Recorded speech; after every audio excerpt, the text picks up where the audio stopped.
ये छात्राएं प्रस्तुत कर रही हैं सरस्वती वंदना।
प्रोफेसर रवि भटनागर की स्वर रचना और प्रोफेसर संगीता पंडित के निर्देशन में काशी हिंदू विश्वविद्यालय की ये छात्राएं आपके सम्मुख सरस्वती वंदना प्रस्तुत कर रही थी।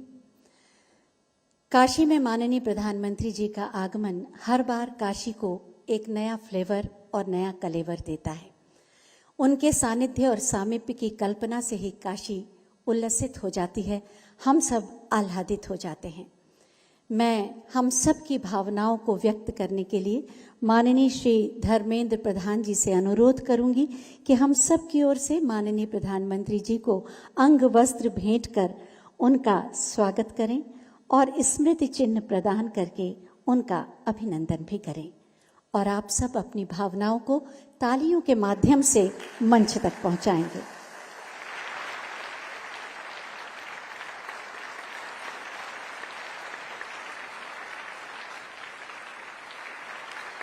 एक बार पुनः माननीय प्रधानमंत्री जी की गरिमामयी उपस्थिति को नमन। और अब मैं माननीय श्री धर्मेंद्र प्रधान जी से अनुरोध करूंगी कि वो आज के इस अवसर पर हम सब की ओर से अतिथियों का स्वागत करें और इस महत्वपूर्ण विषय पर अपने विचार भी प्रस्तुत करें।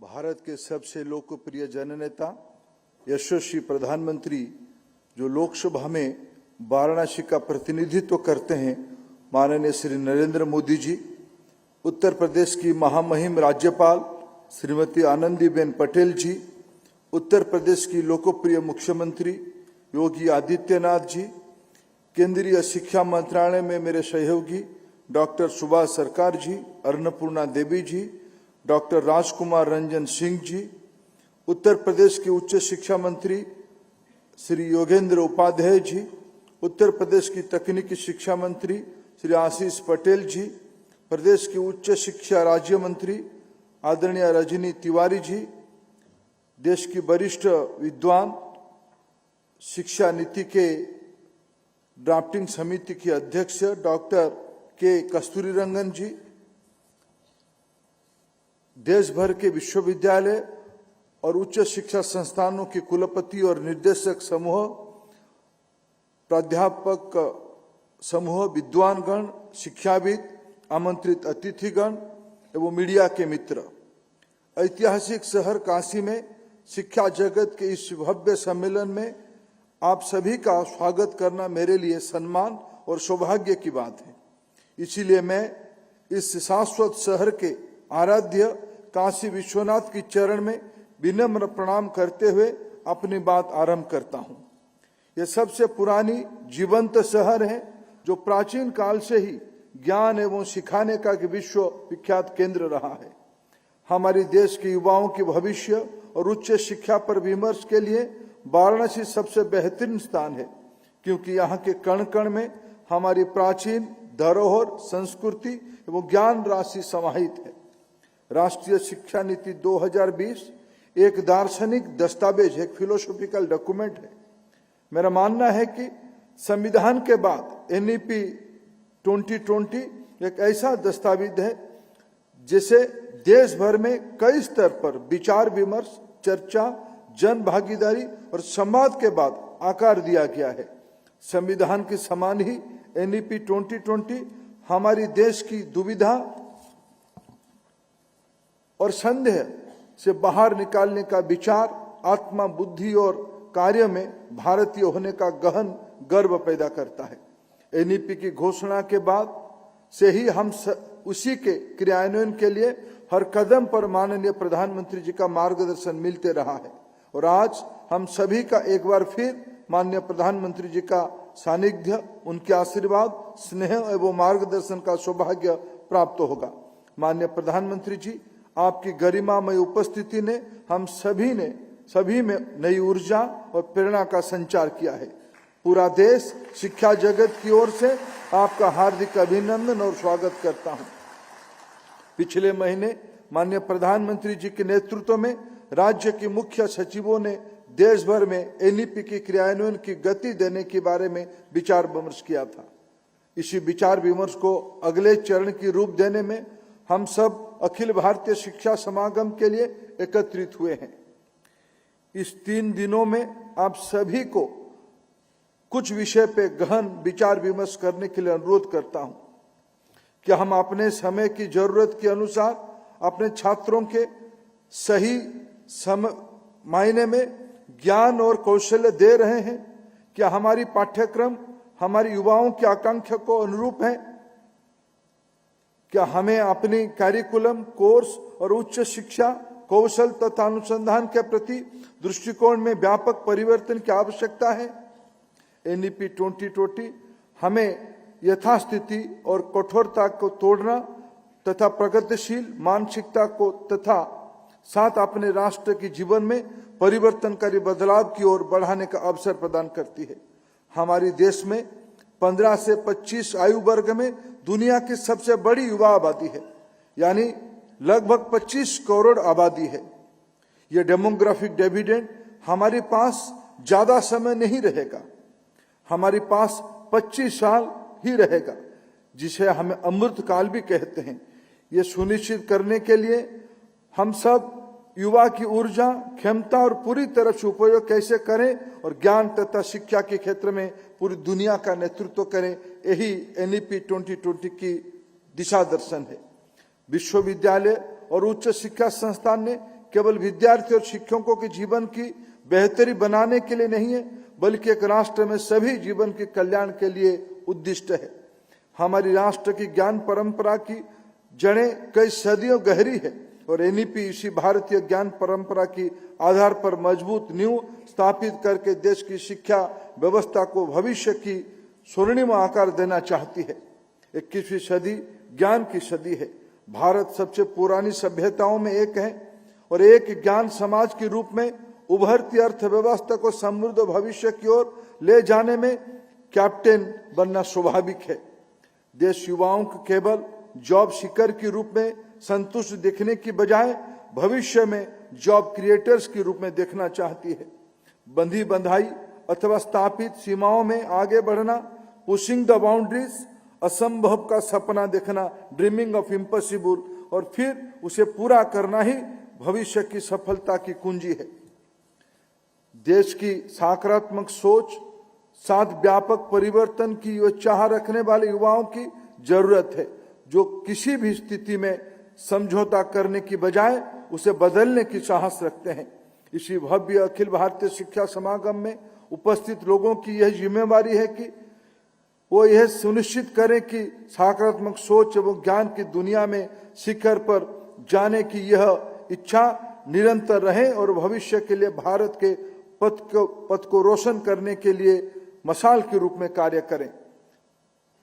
तो हमें यहाँ वाराणसी जैसे सबसे पवित्र शहर में एनईपी क्रियान्वयन और हमारा देश की जीवन में परिवर्तनकारी बदलाव लाने की कोई कसर नहीं छोड़ने का संकल्प लेना चाहिए। जय भारत, धन्यवाद।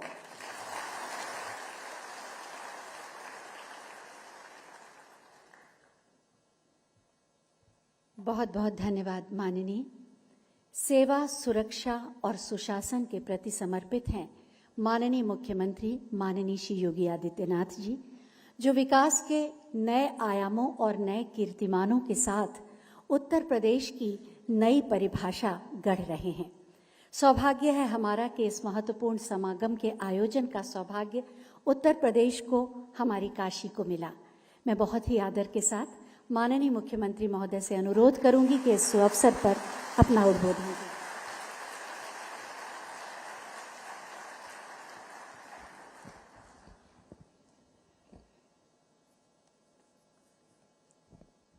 आदरणीय प्रधानमंत्री जी, प्रदेश की माननीय राज्यपाल श्रीमती आनंदीबेन पटेल जी, केंद्रीय शिक्षा मंत्री माननीय श्री धर्मेंद्र प्रधान जी, केंद्र सरकार के सभी माननीय मंत्रीगण श्री सुभाष सरकार जी, माननीय श्रीमती अन्नपूर्णा देवी जी, प्रदेश सरकार में मेरे सहयोगी मंत्री उच्च शिक्षा के मंत्री श्री योगेंद्र उपाध्याय जी, तकनीकी शिक्षा विभाग के मंत्री श्री आशीष पटेल जी, उच्च शिक्षा विभाग के राज्य मंत्री Shrimati Rajni Tiwari ji, drafting committee NEP के अध्यक्ष डॉक्टर के कस्तूरी रंगन जी, देश भर के आए हुए हमारे सभी सम्मानित शिक्षाविद, बाबा विश्वनाथ के इस पावन धाम पर और आदरणीय प्रधानमंत्री जी की इस कर्म साधना की, उनकी स्वयं की काशी में मैं प्रदेश सरकार की ओर से, देश भर से आए हुए आप सभी शिक्षाविदों की ओर से आदरणीय प्रधानमंत्री जी का हृदय से स्वागत करता हूं, अभिनंदन करता हूं। मैं इस अवसर पर अपने केंद्रीय मंत्रियों के साथ ही आप सभी सम्मानित शिक्षाविदों का भी काशी की इस धरती पर हृदय से स्वागत करता हूं। काशी प्राचीन काल से ही भारत की आध्यात्मिक और सांस्कृतिक विरासत की प्रतीक रही है। यह विद्या की नगरी है और हम सब आभारी हैं कि जब पूरी दुनिया इस सदी की सबसे बड़ी महामारी के सामने असमंजस की स्थिति में थी, तब भारत के अंदर जीवन और जीविका को बचाने के साथ ही नए भारत की परिकल्पना को आगे बढ़ाने के लिए राष्ट्रीय शिक्षा नीति भारत रख रहा था, देश के अपनी वर्तमान और भावी पीढ़ी के लिए प्रस्तुत कर रहा था। और आज ये मेरे लिए हार्दिक प्रसन्नता का विषय है कि उत्तर प्रदेश में राष्ट्रीय शिक्षा नीति के इन 3 दिवसीय कार्यक्रम के दृष्टि से देश भर के सभी शिक्षाविद इसे लागू करने और इसकी भावी योजनाओं पर व्यापक मंथन करने के लिए काशी की इस धरती पर उपस्थित हुए हैं। काशी और भारत की परंपरा वैसे भी विद्या से जुड़ी हुई रही है और राष्ट्रीय शिक्षा नीति भारत के उस वैदिक परंपरा का प्रतिनिधित्व करती है जो यह उद्घोष करती है कि आनो भद्रा कर्तवो यंतु विश्वत, यानी ज्ञान को सभी दिशाओं से आने के लिए हमें द्वार खुले रखने चाहिए। और राष्ट्रीय शिक्षा नीति ने देश की आजादी के बाद पहली बार आदरणीय प्रधानमंत्री जी की प्रेरणा से वह ज्ञान के सभी दिशाओं से आने के द्वार खोले हैं। मैं इसके लिए देश भर के आप सभी शिक्षाविदों की ओर से आदरणीय प्रधानमंत्री जी का हृदय से आभार व्यक्त करता हूं, उनका अभिनंदन भी करता हूं। आभार इस बात के लिए भी कि देश भर के शिक्षाविद प्राचीन विद्या की इस नगरी में और पंडित मदन मोहन मालवीय जी की इस काशी में, जहां पर उन्होंने काशी हिंदू विश्वविद्यालय भारत की प्राचीन और अर्वाचीन शिक्षा के एक नए केंद्र के रूप में 1916 में इस काशी में काशी हिंदू विश्वविद्यालय की स्थापना की थी। वहां पर आज शिक्षा मंत्रालय भारत सरकार, विश्वविद्यालय अनुदान आयोग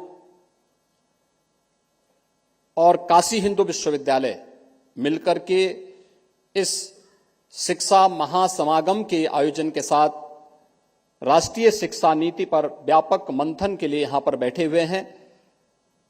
निश्चित ही मंथन की इस परंपरा से कोई अमृत जरूर निकलेगा और वह द्वार पहले ही, वह रास्ता पहले आदरणीय प्रधानमंत्री जी की प्रेरणा से राष्ट्रीय शिक्षा नीति हम सबको प्रस्तुत कर चुकी है। मैं इस अवसर पर एक बार फिर से आदरणीय प्रधानमंत्री जी का उन्हीं की काशी में इस शिक्षा महासमागम कार्यक्रम के उद्घाटन कार्यक्रम के अवसर पर यहां पर उपस्थित होने के लिए हृदय से स्वागत करता हूं, अभिनंदन करता हूं। उत्तर प्रदेश राष्ट्रीय शिक्षा नीति को स्नातक स्तर पर लागू कर चुका है और उत्तर प्रदेश के अंदर हमारे सभी 30 जो शासकीय विश्वविद्यालय हैं और प्रदेश के सभी 35 निजी क्षेत्र के विश्वविद्यालयों में भी इसे लागू करने के साथ ही तकनीकी शिक्षा, कृषि शिक्षा, स्वास्थ्य शिक्षा और अन्य सभी क्षेत्रों में राष्ट्रीय शिक्षा नीति को प्रभावी ढंग से आगे बढ़ाने के उस कार्यक्रम को उत्तर प्रदेश ने आगे बढ़ाने का कार्य किया है। यह व्यापक संभावना वाला क्षेत्र है और जब देश भर के आप सभी शिक्षाविद यहां पर उपस्थित हुए हैं, मेरा अनुरोध होगा, कुछ चीजों को लेकर के अक्सर हम लोग देखते हैं। एक, हमारे महाविद्यालय विश्वविद्यालयों को, शिक्षा के केंद्रों को स्थानीय परिस्थिति के अनुरूप नवाचार और शोध के लिए अपने आप को तैयार करना होगा। दूसरा, शासन की योजनाओं से अपने आप को वैराग्य भाव रखने की बजाय उन शासन की योजनाओं के साथ जुड़ते हुए छात्र छात्राओं को उन योजनाओं के साथ, अगर हम विश्वविद्यालयों में, शिक्षण संस्थानों में पहले दिन से ही लगना प्रारंभ कर देंगे तो जब वह अपनी डिग्री लेकर के बाहर निकलेगा तो उसके सामने अपने जीवन की अनंत संभावनाओं के द्वार स्वतः खुले हुए दिखाई देंगे। और यह कार्य राष्ट्रीय शिक्षा नीति इस बात की प्रेरणा तो हमें दे ही रही है, लेकिन आप सभी शिक्षाविदों के माध्यम से इसे लागू करने में और मजबूती के साथ एक मदद प्राप्त हो सकती है। मैं एक बार फिर से इस 3 दिवसीय शिक्षा महासमागम कार्यक्रम के लिए अपनी शुभकामनाएं देता हूं। आप सबका हृदय से स्वागत करता हूं। आदरणीय प्रधानमंत्री जी का आभार और अभिनंदन व्यक्त करते हुए वाणी को विराम देता हूं। धन्यवाद। जय हिंद।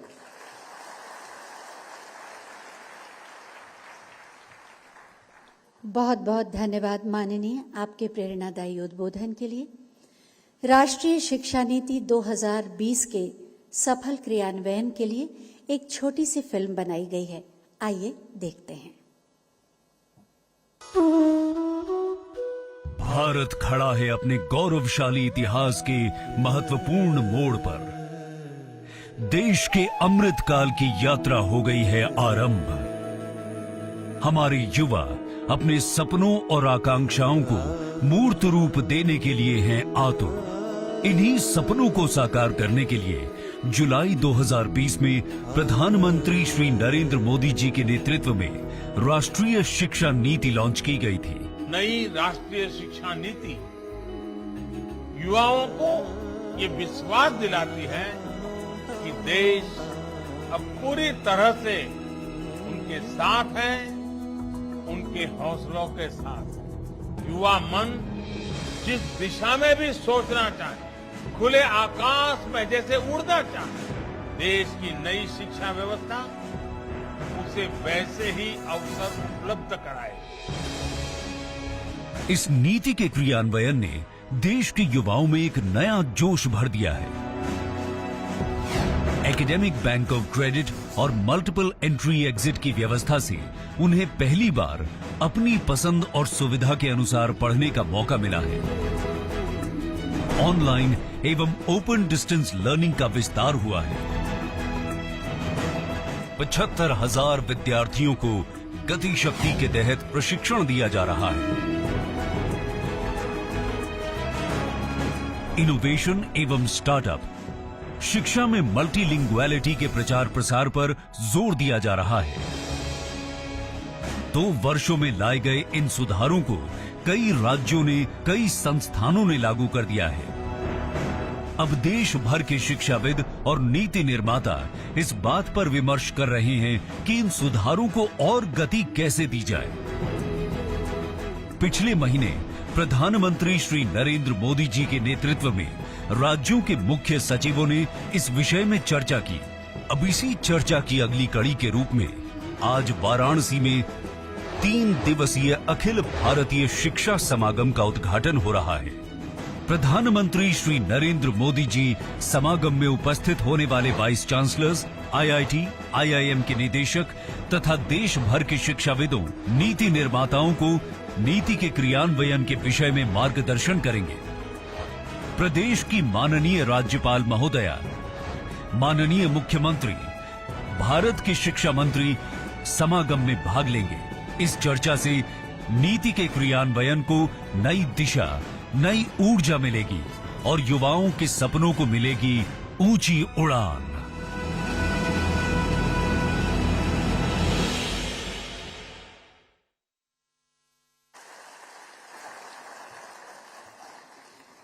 कुछ व्यक्तित्व ऐसे होते हैं जो अपने चरित्र, विचार और जीवन से हमें एक बेहतर इंसान बनने की प्रेरणा तो देते ही हैं, साथ ही राष्ट्र के निर्माण के संस्कार भी देते हैं।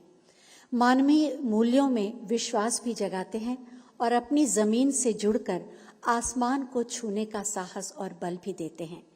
ऐसे ही व्यक्तित्व का दूसरा नाम है श्री नरेंद्र मोदी, हमारे माननीय प्रधानमंत्री जी, जिनका उद्बोधन हर बार हमें एक नई अंतर्दृष्टि और दिशा देता है। मैं बहुत ही आदर के साथ माननीय प्रधानमंत्री महोदय से अनुरोध करूंगी कि राष्ट्रीय शिक्षा नीति के सफल क्रियान्वयन के लिए हमारा मार्गदर्शन करें। जोरदार तालियों से एक बार पुनः उन्हें नमन।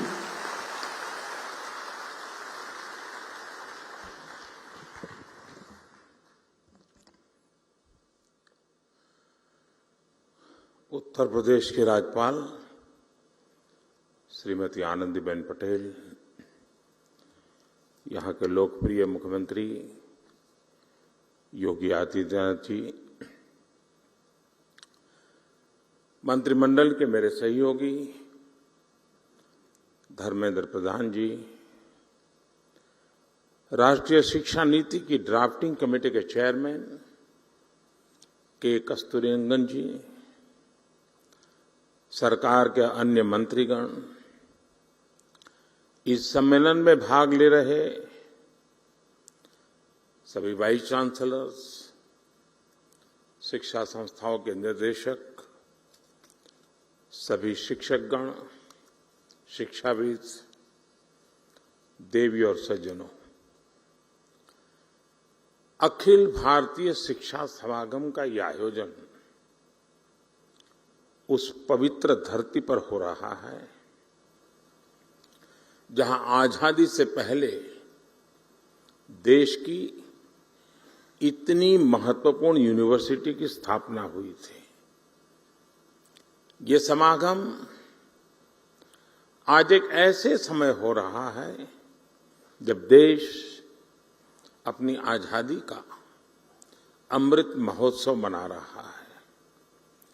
अमृत काल में देश के अमृत संकल्पों को पूरा करने की बड़ी जिम्मेदारी हमारी शिक्षा व्यवस्था पर है, हमारी युवा पीढ़ी पर है।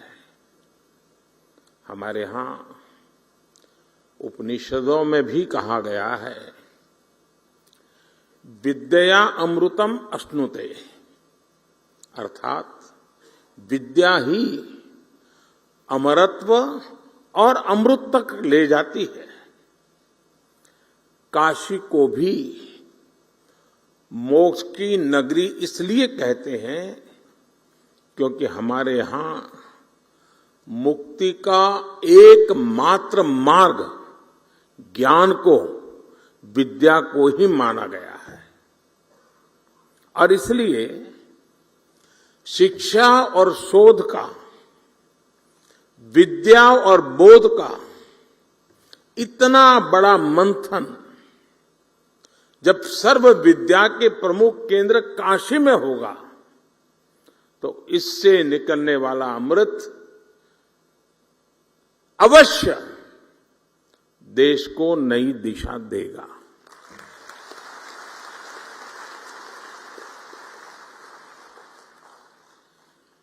मैं इस अवसर पर महामना मालवीय जी के चरणों में नमन करते हुए इस आयोजन के लिए आप सभी को शुभकामनाएं देता हूं। मैं काशी का सांसद हूं। मेरी काशी में आप पधारे हैं तो एक प्रकार से मैं होस्ट भी हूं।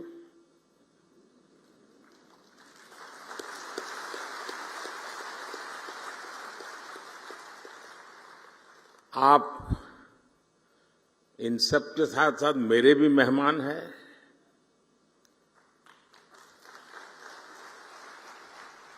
मुझे विश्वास है कि व्यवस्थाओं में ज्यादा आपको असुविधा नहीं होगी। प्रबंध करने का सबने भरपूर प्रयास भी किया होगा, लेकिन फिर भी अगर कोई कमी रह गई है तो वो दोष मेरा रहेगा।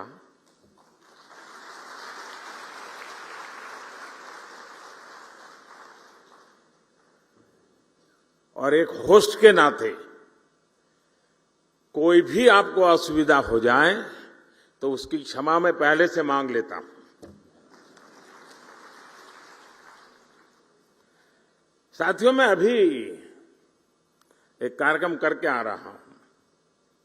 यहां मध्याह्न भोजन के लिए एक सेंट्रलाइज्ड किचन का काम था, लेकिन वहां मुझे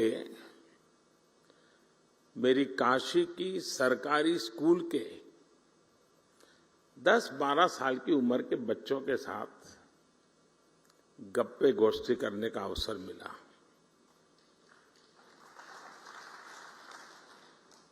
और वहां से निकल करके यहां आया हूं।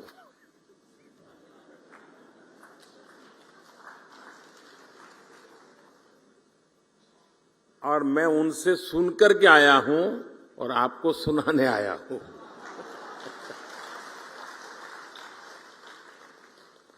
और मुझे कहना होगा, और मैं तो चाहूंगा जब मैं अगली बार आऊंगा तो जिस स्कूल के बच्चों से आज मुझे मिलना हुआ है, मैं उनके जो टीचर्स हैं उनको मिलना चाहूंगा।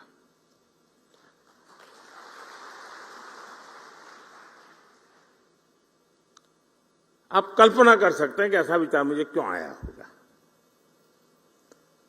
मेरे मन पर इतना प्रभाव पैदा हुआ, 10-15 मिनट का ही वो अवसर था मेरे पास, लेकिन जो प्रतिभा उन बच्चों में थी, जो टैलेंट थी, जो कॉन्फिडेंस था और जो विविधता थी, और वो भी एक सरकारी स्कूल के हमारे सामान्य परिवार के बच्चों की।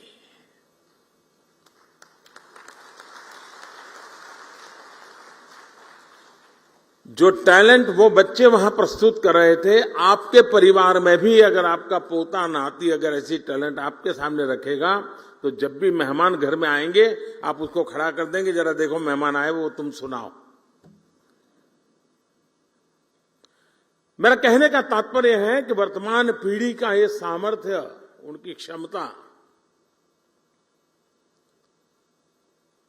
जब वो आप जहां हैं वहां पहुंचेंगे, पद पे नहीं, उस इंस्टीट्यूट में, आप तो नहीं होंगे, आप ऐसे इंस्टीट्यूट बना के जाएंगे कि इस प्रतिभा के बच्चे आने वाले दिनों में आने वाले हैं, उनको वहां कमी नजर ना आए। ये काम सबसे बड़ा आपके जिम्मे है।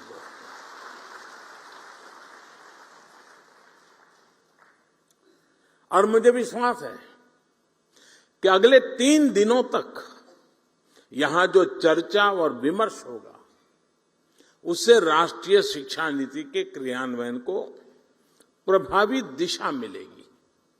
साथियों, आप सभी जानते हैं कि राष्ट्रीय शिक्षा नीति का मूल आधार शिक्षा को संकुचित सोच के दायरे से बाहर निकालना और उसे 21वीं सदी के आधुनिक विचारों से जोड़ना है। हमारे देश में मेधा की कभी कोई कमी नहीं रही है, लेकिन दुर्भाग्य से हमारे ऐसी व्यवस्था बना कर दी गई थी जिसमें पढ़ाई का मतलब केवल और केवल नौकरी ही माना जाने लगा था। शिक्षा में ये विकार गुलामी के कालखंड में अंग्रेजों ने अपनी जरूरतों को पूरा करने के लिए अपने लिए एक सेवक वर्ग तैयार करने के लिए किया था। आजादी के बाद इसमें थोड़ा बहुत बदलाव हुआ भी, लेकिन बहुत सारा बदलाव रह गया। अब अंग्रेजों की बनाई व्यवस्था कभी भी भारत के मूल स्वभाव का हिस्सा नहीं थी और न हो सकती है। अगर हम हमारे देश के पुराने कालखंड की तरफ नजर करें, हमारे यहां शिक्षा में अलग अलग कलाओं की धारणा थी, और बनारस तो, मेरी काशी तो इसका जीवंत उदाहरण है। बनारस ज्ञान का केंद्र केवल इसलिए नहीं था क्योंकि यहां अच्छे गुरुकुल और शिक्षण संस्थान थे। बनारस ज्ञान का केंद्र इसलिए था क्योंकि यहां ज्ञान और शिक्षा बहुआयामी, मल्टी सेक्टरल थी। शिक्षा में यही विविधता हमारी शिक्षा व्यवस्था का भी प्रेरणा स्रोत होनी चाहिए। हम केवल डिग्री धारक युवा तैयार न करें, बल्कि देश को आगे बढ़ने के लिए जितने भी मानव संसाधनों की जरूरत हो, हमारी शिक्षा व्यवस्था वो देश को उपलब्ध कराए, देश को दे। इस संकल्प का नेतृत्व हमारे शिक्षकों और शिक्षण संस्थानों को करना है। हमारे शिक्षक जितनी तेजी से इस भावना को आत्मसात करेंगे, छात्र छात्राओं को, देश के युवाओं को उतना ही ज्यादा, देश के आने वाले भविष्य को भी उतना ही ज्यादा लाभ होगा। साथियों, नए भारत के निर्माण के लिए नई व्यवस्थाओं का निर्माण, आधुनिक व्यवस्थाओं का समावेश उतना ही जरूरी है। जो पहले कभी नहीं हुआ, जिन लक्ष्यों को पाने की देश ने कल्पना भी नहीं करता था, वो आज के भारत में हकीकत हमारे सामने निर्माण हो रही है। अब आप देखिए, कोरोना की इतनी बड़ी महामारी से हम न केवल इतनी तेजी से उभरे, बल्कि आज भारत दुनिया की सबसे तेजी से बढ़ रही बड़ी अर्थव्यवस्थाओं में एक है।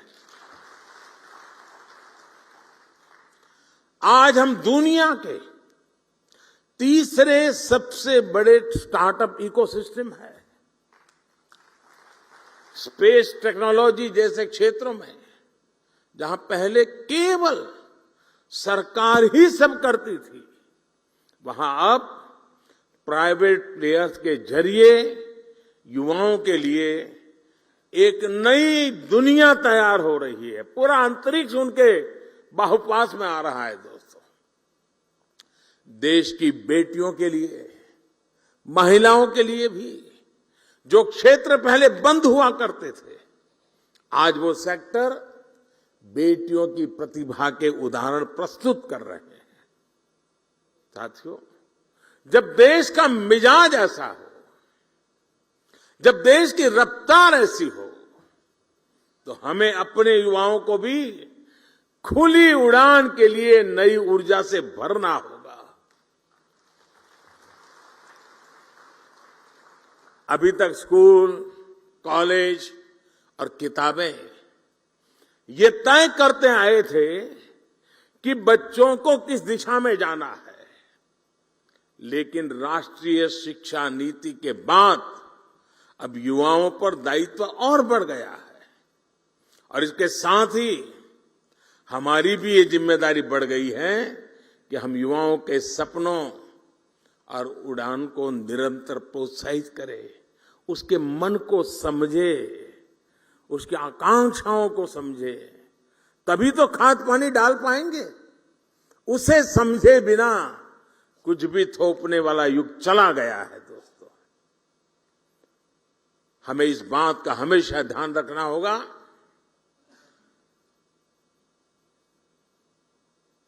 हमें वैसा ही शिक्षण, वैसी ही संस्थानों की व्यवस्थाएं, वैसा ही ह्यूमन रिसोर्स डेवलपमेंट का हमारा मिजाज अपने आप को सज्ज करना ही होगा। नई नीति में पूरा फोकस बच्चों की प्रतिभा और चॉइस के हिसाब से उन्हें स्किल्ड बनाने पर है। हमारे युवा स्किल्ड हो, कॉन्फिडेंट हो, प्रैक्टिकल हो, कैलकुलेटिव हो। शिक्षा नीति इसके लिए जमीन तैयार कर रही है। साथियों, देश में तेजी से आ रहे परिवर्तन के बीच शिक्षा व्यवस्था और इससे जुड़े आप सभी महानुभावों की भूमिका कितनी अहम है, इसका एक उदाहरण मैं अपने गुजरात के मुख्यमंत्री काल के शुरुआत के कालखंड का एक अनुभव बताता हूं। मैं नया मुख्यमंत्री बना था, सरकार वरकार की दुनिया से मेरा कोई नाता ही नहीं था, मैं बहुत दूर था, अचानक काम आया था। तो मैंने एक कार्यक्रम बनाया था। मेरे सभी सचिवों को मैंने कहा कि आप ही आपके डिपार्टमेंट के मुख्यमंत्री हैं और मुझे बताइए 5 साल में आप अपने डिपार्टमेंट को कहां ले जाओगे, कैसे ले जाओगे, अचीव क्या करोगे, उससे गुजरात के सामान्य मानवी के जीवन को क्या लाभ होगा, उसका एक आपका विजन और पूरी डिटेल के साथ प्रेजेंटेशन कीजिए। ये मैंने सभी विभागों के सचिवों को कहा और हर दिन शाम को 5 बजे सभी मेरी मंत्रिपरिषद के मंत्री और सभी सचिव हम बैठते थे और एक सचिव आकर के अपने विभाग का पूरा प्रेजेंटेशन देते थे, फिर डिबेट होती थी। सभी सचिव, जो पहले भी कोई एग्रीकल्चर सचिव रहा होगा वो भी वहां बैठा हुआ है, सब लोग अपने अपने विचार रखते थे, डिबेट होती थी, हमारे मंत्री भी डिबेट करते थे। मैं सुनता रहता था, सीखने का प्रयास करता था। एक दिन, और ये कार्यक्रम मेरा करीब महीने भर चला था और शाम को 5 बजे शुरू होता था, रात 10 बजे तो बड़ी मुश्किल से घर जाने की इजाजत मिलती थी और बड़ा ही इंटेंस वो कार्यक्रम चला और शायद हिंदुस्तान के इतिहास में पहली बार ऐसा हुआ होगा। तो मेरे यहां उद्योग के जगत के संबंधित प्रेजेंटेशन हुआ। आने वाले दिनों में वो औद्योगिक क्या क्या देखते हैं, आने वाले दिनों में औद्योगिक विकास कैसा होगा, सारा बता रहे थे। तो कार्यक्रम पूरा होते ही शिक्षा सचिव मेरे पास आए, क्योंकि दूसरे दिन शिक्षा सचिव का कार्यक्रम था। उसने कहा, साहब मैं कल नहीं कर पाऊंगा। मैंने कहा, क्या बात करते हो भाई, 1 महीने पहले आपको तैयारी करने के लिए कहा और आप लास्ट मोमेंट कह रहे हैं मैं नहीं कर पाऊंगा। उन्होंने कहा, तैयार तो है, मैं कर सकता हूं, लेकिन आज जो मैंने औद्योगिक विकास का जो प्रेजेंटेशन देखा, उसको देख करके मुझे लगता है कि हमारा उनका कोई मेल ही नहीं है। हम बाएं जा रहे हैं, वो दाएं जा रहे हैं। तो मैं इसकी लाइट में मेरे जो प्रेजेंटेशन है उसको मॉडिफाई करने के लिए मुझे समय चाहिए, तब जाकर के हम एक इंक्लूसिव ग्रोथ की दिशा में साथ मिलकर के शिक्षा हो, इंडस्ट्री चल सकते हैं। हमें भी अब तो पूरी दुनिया का पता होना चाहिए, हर यूनिवर्सिटी में काम होना चाहिए कि दुनिया आगे किस तरफ जा रही है, कैसे जा रही है, उसमें हमारा देश कहां है, उसमें हमारे युवा कहां है। आने वाले 15-20 साल उन बच्चों के हाथ में भारत होने वाला है, उनको मैं कैसे तैयार कर रहा हूं, ये हमारा बहुत बड़ा दायित्व है दोस्तों। और इसी तर्ज पर हमारे सभी शिक्षण संस्थानों को भी खुद से पूछने की जरूरत है कि क्या हम फ्यूचर रेडी हैं। मैं आज दिन बिता रहा हूं, एग्जाम ले रहा हूं, कॉन्वोकेशन कर रहा हूं, क्या यही मैं जिस पद पर हूं वही काम है? क्या मेरा काम यह है कि मैं ऐसी संस्थान खड़ी करके जाऊंगा कि आज जो बच्चा मेरे स्कूल कॉलेज में आएगा, आजादी के जब 100 साल होंगे, जब वो बहुत बड़ी महत्वपूर्ण भूमिका निभाता होगा, तब मेरा देश वहां पहुंचेगा।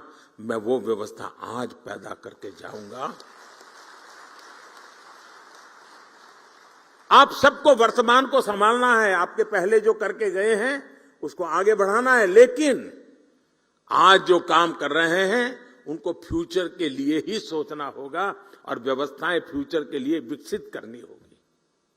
और क्योंकि आज बच्चों की जिज्ञासा ऐसी होती है जिनके उत्तर, अभी मैंने कहा, मैं जिन बच्चों को मिलकर आया हूं, आपको भी घर में पता चलता होगा, छोटे छोटे आपके पोते पोती भी आपको सवाल पूछते होंगे, आपके नन्हे मन्ने बेटे अगर सवाल पूछते होंगे, आपको सोचना पड़ता होगा, अरे भाई ये कहां सर खा रहा है, वो सर नहीं खा रहा है, और का सर उसको जवाब नहीं दे पा रहा है। दोस्तों, वो सामर्थ्य आपके हर किसी के घर में ये अनुभव आया होगा जी। आज की पीढ़ी जिन बातों को लेकर के आती है, वो तो गूगल पर 10 चीजें सवाल पूछते, बोले आप क्या कह रहे हो, गूगल तो ये कह रहा है, आपको काउंटर करता है बच्चा। अब ये बच्चे आपकी यूनिवर्सिटी में 10 साल के बाद आएंगे तब क्या हाल होगा आपका? हमें अभी से तैयार करना होगा अपने आप को। आप घर में भी उसके अपने बच्चों के साथ मिसमैच अनुभव कर रहे हैं। जब स्कूल कॉलेज के कैंपस के अंदर बहुत बड़ी मात्रा में युवा पीढ़ी होगी, इस प्रकार से नई सोच के साथ आई होगी और हम वहां उसके योग्य नहीं होंगे तो उनके साथ कितना बड़ा गहरा अन्याय हो जाएगा दोस्तों। और इसलिए आवश्यक है कि हम भविष्य को जाने, समझे, व्यवस्थाओं को विकसित करें। मैं अभी कुछ दिन पहले डिजिटल इंडिया अभियान के तहत गांधीनगर में एक एग्जीबिशन देखने गया था। वहां सरकारी स्कूल के बच्चे थे, 12वीं, 10वीं या 11th के बच्चे थे। वहां बच्चों ने जो प्रोजेक्ट तैयार किए थे, जो आइडियाज रखे थे, मैं बहुत उसको समझने की, देखने का प्रयास कर रहा था और मैं प्रभावित हुआ था इन बच्चों के काम से। रिसर्च का ऐसा पोटेंशियल, कम उम्र में ऐसे ऐसे इनोवेशन वाली बातें सुनकर मैं दंग रह गया। वहां कई बच्चे बायोटेक और जेनेटिक्स में इंटरेस्टेड थे। उनकी क्लास में जब साइंस के फंडामेंटल्स पढ़ाए जा रहे हैं तब वो जीन मैपिंग, एफिनिटी क्रोमेटोग्राफी और जेनेटिक लाइब्रेरी बेस्ड टूल्स की बात कर रहे थे। अब कितना बड़ा अंतर है, आप कल्पना करिए। मैं उनके काम को देखकर सोच रहा था कि जब ये हायर एजुकेशन में पहुंचेंगे तो हमारे इंस्टीट्यूशन इनकी आधुनिक सोच के मुताबिक तैयार होंगे क्या? अगर हम इन बच्चों के लिए उनके हायर एजुकेशन में पहुंचने का इंतजार करेंगे तब तक दुनिया बहुत आगे निकल जाएगी दोस्तों। इसलिए हमें ये अभी से सोचना होगा कि जिस उम्र में भी बच्चों के मन में मोटिवेशन है, उसी उम्र में उन्हें गाइडेंस और रिसोर्स मिले, इसका प्रबंध हमने सोचना पड़ेगा। हमें अपने संस्थान में ऐसी व्यवस्था तैयार करने पर काम करना चाहिए। साथियों, इस महीने के आखिर में 29 जुलाई को राष्ट्रीय शिक्षा नीति को 2 साल पूरे होने वाले हैं। और अभी धर्मेंद्र जी बता रहे थे कि बड़े मंथन के बाद ये शिक्षा नीति बनाई। कस्तूररंगन जी ने बहुत अच्छा नेतृत्व दिया, उसके कारण ये संभव हुआ। और इतना विविधता भरा देश और राष्ट्रीय शिक्षा नीति का इस प्रकार से स्वागत हो, ये अपने आप में बहुत बड़ी सिद्धि है जी, बहुत बड़ी सिद्धि है। लेकिन इसकी विशेषता देखिए, इसको बनाने में तो मंथन हुआ। आमतौर पर सरकार का स्वभाव होता है, एक डॉक्यूमेंट बन जाता है, वो डॉक्यूमेंट समय के भरोसे छोड़ दिया जाता है, कुछ व्यक्तियों के भरोसे जोड़ जाता है। आपके भी टेबल पे तो कुछ दिन शोभा बढ़ाता है डॉक्यूमेंट, फिर वो भी टेबल पे से हट जाता है, कोई नया डॉक्यूमेंट आता है, वो जगह ले लेता है, बात वहीं समाप्त हो जाती है। अनुभव आपको भी है, यहां बैठे हुए लोगों को भी है। हमने ऐसा नहीं होने दिया। हमने हर पल इस राष्ट्रीय शिक्षा नीति को जिंदा रखा है। मैं स्वयं भी इतने कम समय में कम से कम 25 सेमिनार में गया हूं, शायद 25 से ज्यादा, और इसी विषय पे मैं बोलता रहा हूं। ये रिपोर्ट देने के बाद स्वयं कस्तूररंगन जी लगातार संवाद कर रहे हैं, हर क्षेत्र के लोगों से संवाद कर रहे हैं, उनके क्लैरिफिकेशन चाहिए समझा रहे हैं, उसके पीछे का विजन क्या है, बैकग्राउंड इंफॉर्मेशन वो समझा रहे हैं। पूरी सरकार के सभी डिपार्टमेंट लगातार कोशिश कर रहे हैं कि क्योंकि 30 साल के बाद आया हुआ डॉक्यूमेंट सिर्फ कागज का ढर्रा हमारे पास पहुंच जाने से होगा नहीं जी। आप भी यहां जब 3 दिन मंथन करोगे, उसकी कई बारीकियां हैं जो शायद आपने पूरा पन्ना पढ़ लिया होगा, लेकिन अब नई तरीके से आपके सामने उजागर होगी। इसलिए अपनी यूनिवर्सिटी के अंदर भी ऐसे ही निरंतर मंथन की योजना बना करके यहां से जाना। सिर्फ यहां से आप सुन करके मत चला जाना, आपके साथ जुड़े हुए जो बाकी साथी हैं वे भी ऐसा ही मंथन करें, उसमें से और अमृत निकालें जी, तब जाकर के इसका लाभ होगा। और इसके इम्प्लीमेंटेशन की उसके लिए जो चुनौतियां हैं, उसकी हर बारीकी पर हमें गौर करते रहना चाहिए। साथियों, आज जब कोई काम अपने हाथों में लेता है तो समस्याएं का समाधान भी तेजी से निकलता है। समस्या समझ करके यार मैं कहां पढ़ूं इसमें, तो समाधान कभी नहीं निकलता है। साथियों, इन 2 सालों में देश राष्ट्रीय शिक्षा नीति को लागू करने की दिशा में कई ठोस कदम उठा चुका है। इस दौरान एक्सेस, क्वालिटी और फ्यूचर रेडीनेस जैसे जरूरी विषयों पर हुई वर्कशॉप ने भी बहुत बड़ी मदद की है। देश विदेश के एकेडमिशियंस, इनसे जो चर्चाएं हुई, मेरा भी देश के शिक्षा मंत्रियों के साथ, शिक्षाविदों के साथ जो संवाद हुआ, उसने भी इसी गति को आगे बढ़ाया है। और अभी कुछ दिन पहले हमारे धर्मेंद्र जी ने देश भर के शिक्षा मंत्रियों को भी बुलाया था, जैसे आपके साथ चर्चा कर रहे हैं, उनके साथ भी की थी। लगातार कोशिश हो रही है कि इन चीजों को हम 100% साकार कैसे कर पाए। राज्य सरकारों ने भी अपने अपने स्तर पर इस दिशा में कई महत्वपूर्ण कदम उठाए हैं और आज सभी के प्रयासों का परिणाम है कि देश और खासकर देश का युवा इस बड़े बदलाव में भागीदार बन रहा है। साथियों, नई राष्ट्रीय शिक्षा नीति के लिए देश के एजुकेशन सेक्टर में एक बड़े इंफ्रास्ट्रक्चर ओवरहॉल पर भी काम हुआ है। आज देश में बड़ी संख्या में नए कॉलेज खुल रहे हैं, नए विश्वविद्यालय खुल रहे हैं, नए आईआईटी और नए आईआईएम की स्थापना हो रही है। 2014 के बाद से देश में मेडिकल कॉलेजों की संख्या में 55% की वृद्धि हुई है। युवाओं को बेहतर अवसर देने के लिए यूनिवर्सिटीज में समान स्टैंडर्ड के लिए इस वर्ष कॉमन यूनिवर्सिटी एंट्रेंस टेस्ट भी लागू किया गया है। ऐसे ही कई और भी रिफॉर्म्स किए गए हैं। देश के इन प्रयासों का परिणाम है कि वर्ल्ड यूनिवर्सिटी रैंकिंग में भारतीय संस्थानों की संख्या में धीरे धीरे प्रवेश हो रहा है, संख्या में वृद्धि हो रही है। ये बदलाव केवल शुरुआत है, अभी हमें इस दिशा में लंबी दूरी तय करना है। साथियों, मुझे ये भी संतोष है कि राष्ट्रीय शिक्षा नीति अब मातृभाषा में पढ़ाई के रास्ते खोल रही है। इसी क्रम में संस्कृत जैसी प्राचीन भारतीय भाषाओं को भी आगे बढ़ाया जा रहा है। मैं यहां देख रहा हूं कि इस आयोजन में भी संस्कृत से जुड़े लोगों के लिए विशेष व्यवस्था है। काशी की धरती से हुई ये शुरुआत निश्चित ही भारतीय भाषाओं और भारतीय संकल्पों को नई ऊर्जा देने का काम करेगी। साथियों, मुझे पूरा विश्वास है आने वाले समय में भारत दुनिया में वैश्विक शिक्षा का एक बड़ा केंद्र बनकर उभर सकता है। भारत न केवल दुनिया के युवाओं के लिए एजुकेशन डेस्टिनेशन बन सकता है, बल्कि दुनिया के देशों में भी हमारे युवाओं के लिए नए अवसर बन सकते हैं।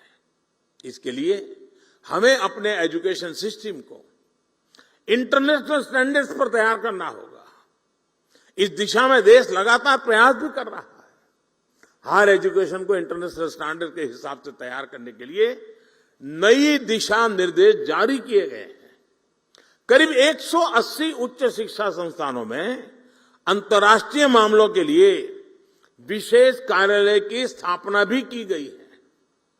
मैं चाहूंगा कि आप सभी इसी दिशा में न केवल जरूरी विमर्श करें, बल्कि भारत के बाहर की व्यवस्थाओं से भी परिचित होने का प्रयास करें। ये नई व्यवस्थाएं भारत की शिक्षा व्यवस्था को अंतर्राष्ट्रीय अनुभवों से भी जोड़ने में मदद करेगी। साथियों, इन 3 दिनों में आप लोग अलग अलग सेशन में कई महत्वपूर्ण विषयों पर चर्चा करने वाले हैं। मैं चाहूंगा कि आप इस चर्चा से देश के लिए अलग अलग क्षेत्रों में नए रास्ते खुले, युवा पीढ़ी का मार्गदर्शन हो। दुनिया के कई देशों ने अलग अलग क्षेत्रों में जो रफ्तार पकड़ी है, उसमें एक बड़ा योगदान वहां की यूनिवर्सिटीज का भी है। यूनिवर्सिटी लगातार सामाजिक, आर्थिक और वैज्ञानिक विषयों पर रिसर्च करती है, सरकार को सुझाव देती है। यही कल्चर, यही कार्य पद्धति हमें अपने यहां भी विकसित करने की जरूरत है। इससे यंग जनरेशन को देश और देश की नीतियों की समझ आती है और उसकी संभावनाओं से भी परिचित होते हैं। मेरा हमेशा से मानना रहा है कि देश के युवाओं की इनोवेटिव सोच और नए आइडिया से नई व्यवस्थाओं को भी ज्यादा से ज्यादा जुड़ना चाहिए। इससे फ्रेश टैलेंट आता है, फ्रेश आइडियाज आते हैं। मैं चाहूंगा कि इसे लेकर भी आप सब चर्चा करें, कोई रोड मैप तैयार करें। यूनिवर्सिटी कैसे सरकार के साथ अलग अलग क्षेत्रों में पार्टनरशिप कर सकती है, इस बारे में भी सोचा जाना चाहिए। अपनी एक्सपर्टीज आपको ही तय करनी है। आप जिस क्षेत्र में हैं उसे लेकर सर्वे और स्टडी करें, सरकार को सुझाव दें। आपकी यूनिवर्सिटी का जो 50-100 किलोमीटर का जो दायरा होगा, वहां की जन सामान्य की समस्याएं क्या है, उसके उपाय क्या है, रिसोर्सेज क्या है, उस रिसोर्सेज के लिए क्या किया जा सकता है, वहां के सामान्य व्यक्तियों की वृत्ति प्रवृत्ति क्या है। आपके स्टूडेंट को एक प्रोजेक्ट मिल जाएगा, स्थानीय रूप से बढ़िया रिपोर्ट बनेगा। सरकार की कोई योजना चलती है तो उसकी अच्छाइयां क्या है, कमियां क्या है, सुधार की संभावनाएं क्या है, बढ़िया रिपोर्ट बन सकता है। ये सारी बातें सरकार के अंदर गंभीरता से कर लिया जाए, बहुत बड़ा परिणाम आता है। मुझे याद है, मैं गुजरात में था तो एक बार सरदार पटेल यूनिवर्सिटी में मेरा कार्यक्रम था। सरदार पटेल यूनिवर्सिटी के लोगों ने रूरल डेवलपमेंट पे काफी रिसर्च करके कुछ किताबें तैयार की थी। उस दिन उन्होंने मुझे गिफ्ट की। मैंने जरा बड़ी बारीकी से उसको देखा, मुझे बड़ा इंटरेस्ट लगा। मैंने डिपार्टमेंट को काम दिया। मैंने कहा, भाई ये जो स्टूडेंट्स ने काम किया है, आप जरा देखिए सरकार जहां जा रही है और ये बच्चे जो कह रहे हैं उसमें कितना अंतर है, और आप हैरान हो जाएंगे। उसमें से बहुत सी चीजें मुझे रूरल डेवलपमेंट के मेरे काम में इतनी मदद आई। विद्यार्थियों ने, टीचर्स ने किया हुआ काम था, जो सरकार में एयर कंडीशन कमरे में बैठ करके निर्णय करना मुश्किल होता है जी।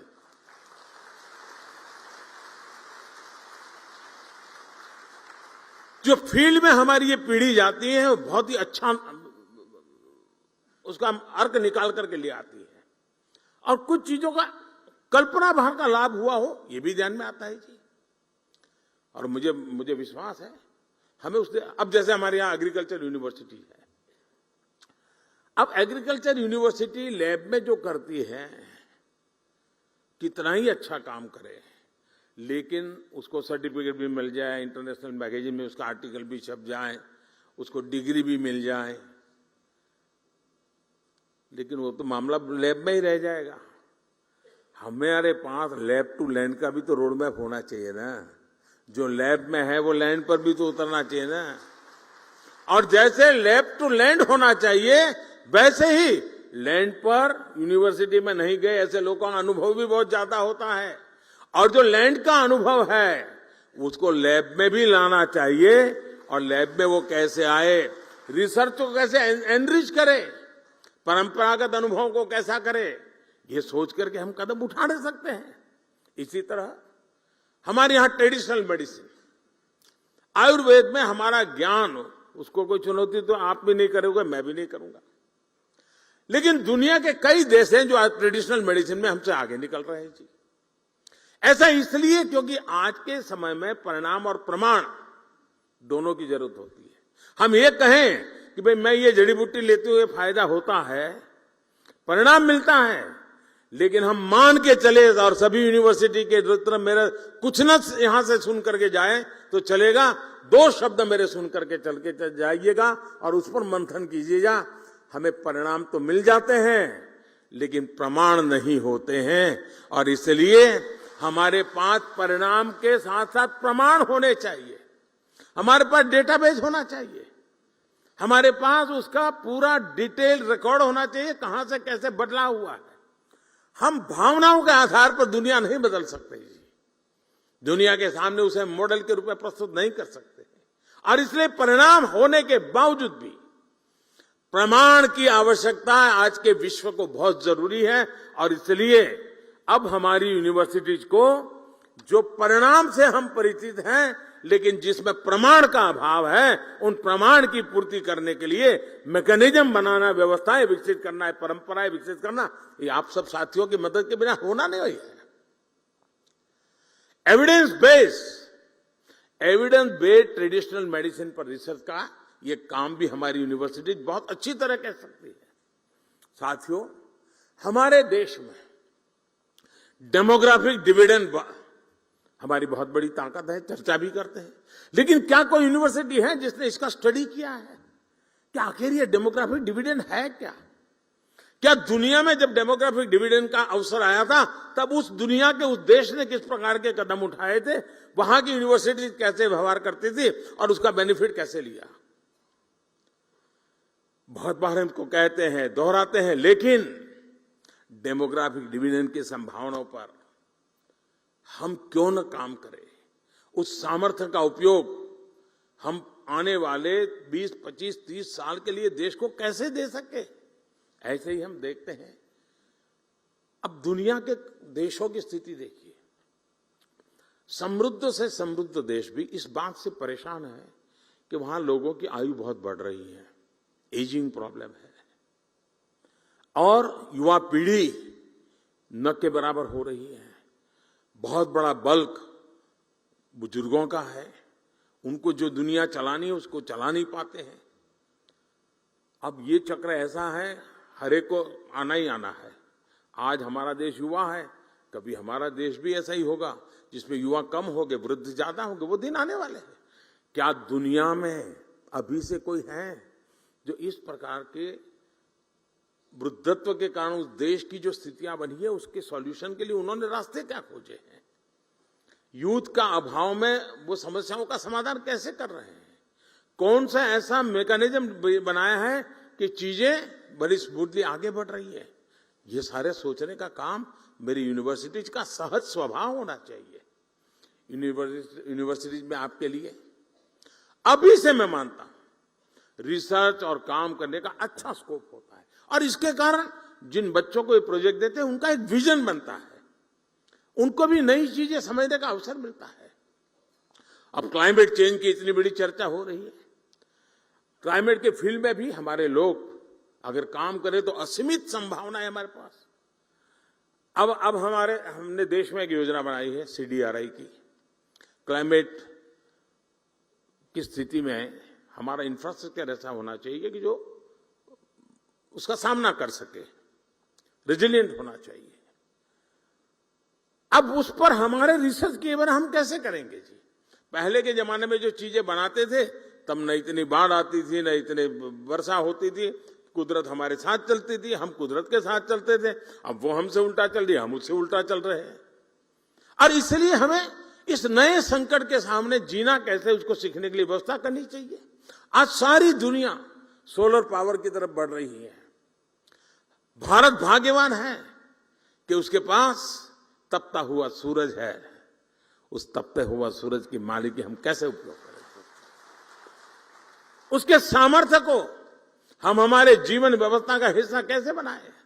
सोलर पावर को हमारे यहां इतना महत्व दिया गया है, सरकार की नीतियों में दिया गया है, लेकिन हम रिसर्च के द्वारा, नए नए अनुसंधान के द्वारा, आज नए युग के हिसाब से नए वैज्ञानिक संसाधनों के साथ इस ऊर्जा को इस्तेमाल करने के लिए हमें काफी काम करने की जरूरत लगती है।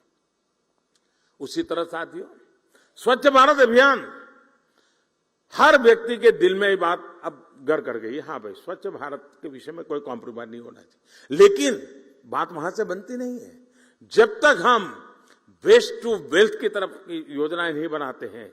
ये जो कूड़ा कचरा निकलता है उसका सर्कुलर इकोनॉमी क्या हो सकती है, उसका बेस्ट प्रोडक्ट क्या हो सकता है, ये तो यूनिवर्सिटी रिसर्च करके दे सकती है जी। हमारे नए नए लोग होते हैं, प्रयोग करके दे सकते हैं। हम वेस्ट में से बेस्ट कैसे बनाएं, हम सर्कुलर इकोनॉमी को कैसे मजबूत करें, और खासकर लोकल लेवल पर सर्कुलर इकोनॉमी कैसे, कितने क्षेत्र आज हमारे स्टूडेंट्स के लिए खुले हुए हैं। आज देश स्पोर्ट्स के क्षेत्र में भी नए आत्मविश्वास के साथ नई उपलब्धियां हासिल कर रहा है। हमारी यूनिवर्सिटीज, ऐसा नहीं होना चाहिए कि अब स्पोर्ट्स यूनिवर्सिटियां बन रही हैं इसलिए बाकी यूनिवर्सिटी के नौजवानों को स्पोर्ट्स से कोई लेना देना। जी नहीं, हमारी यूनिवर्सिटी के मैदान शाम को भरे रहने चाहिए, बच्चों को घर भेजने के लिए मेहनत करनी पड़े, ये वातावरण हर यूनिवर्सिटी के मैदान में होना चाहिए। हमारी यूनिवर्सिटी ये लक्ष्य बना सकती है, एक एक यूनिवर्सिटी तय कर सकती है कि आने वाले वर्षों में मेरी यूनिवर्सिटी कितने गोल्ड मेडल ले आएगी, मेरे स्कूल के कितने विद्यार्थी, मेरी कॉलेज के कितने विद्यार्थी आगे बढ़ेंगे। ये किस यूनिवर्सिटी के टारगेट क्यों नहीं होने चाहिए दोस्तों? दुनिया के कितने देश में मेरी यूनिवर्सिटी के बच्चे खेलने के लिए जाएंगे, मैं उनको कैसे तैयार करूं? उनको एक्सपोजर मिलेगा, वे भी मेरी एक बहुत बड़ी अमानत बन जाएगा। साथियों, मैं स्ट्रे विचारों को इसलिए रख रहा हूं, अनगिनत संभावनाएं हैं और राष्ट्रीय शिक्षा नीति ने आपके हाथ में अवसर दिया है जो पिछले वर्षों में हमारे पास नहीं था। इस राष्ट्रीय शिक्षा नीति का आया है, ये हमारा काम है उसको आगे बढ़ाए। साथियों, हम सबको याद रखना होगा कि देश के भविष्य निर्माण का राष्ट्रीय शिक्षा नीति का नेतृत्व आप सब साथियों के हाथ में है। मुझे विश्वास है कि अखिल भारतीय शिक्षा समागम में आपके मंथन से निकला अमृत, आपके सुझाव देश को एक नई दिशा देंगे।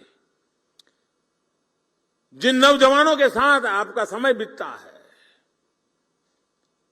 उनको वर्तमान के लिए नहीं, आने वाले कल के लिए तैयार करना है। अगर आने वाले कल के लिए तैयार करना है तो आपको आने वाले साल के लिए तैयार होना है। अगर आप आने वाले साल के लिए तैयार होते हैं तो आपकी इंस्टीट्यूट को आने वाले 100 साल के लिए तैयार करना है, तब जाकर के इस काम को प्राप्त कर सकते हैं। और उसी भाव को साथ आप लोग काशी की इस पवित्र धरती पे हैं, मां गंगा के तट पर विराजमान हैं। सांस्कृतिक पूरी परंपरा हमें नई चेतना और प्रेरणा देने वाली परंपरा है। उस परंपरा में से कुछ न कुछ अमृत बिंदु आपके भी नसीब आएंगे, जो अमृत बिंदु लेके जाएंगे। वहां जब आप उसको रखोगे, वो यूनिवर्सिटी भी आने वाले अमृत काल में भारत के उज्जवल भविष्य को गढ़ने के लिए काम आएगी। मैं फिर एक बार विभाग का इस कार्यक्रम की रचना के लिए धन्यवाद करता हूं। आप सब उत्साह और उमंग के साथ इससे शरीक हुए हैं। मुझे विश्वास है 3 दिन में आप थक नहीं जाएंगे। मैं बैठे बैठे कार्यक्रम देख रहा था, मुझे लग रहा है पता नहीं आपका क्या होगा 3 दिन के बाद, लेकिन आप एकेडमिक वर्ल्ड के हैं तो जरूर उसको आगे बढ़ाएंगे। मेरी आपको बहुत बहुत शुभकामनाएं, बहुत बहुत धन्यवाद।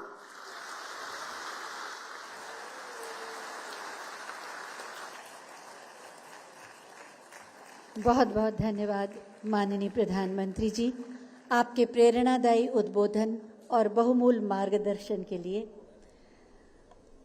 हमें विश्वास है आपके मार्गदर्शन से राष्ट्रीय शिक्षा नीति अपने लक्ष्यों को प्राप्त करेगी और युवाओं की अनंत संभावनाओं को असीमित द्वार मिलेंगे अभिव्यक्त होने के। बहुत बहुत धन्यवाद माननीय प्रधानमंत्री जी।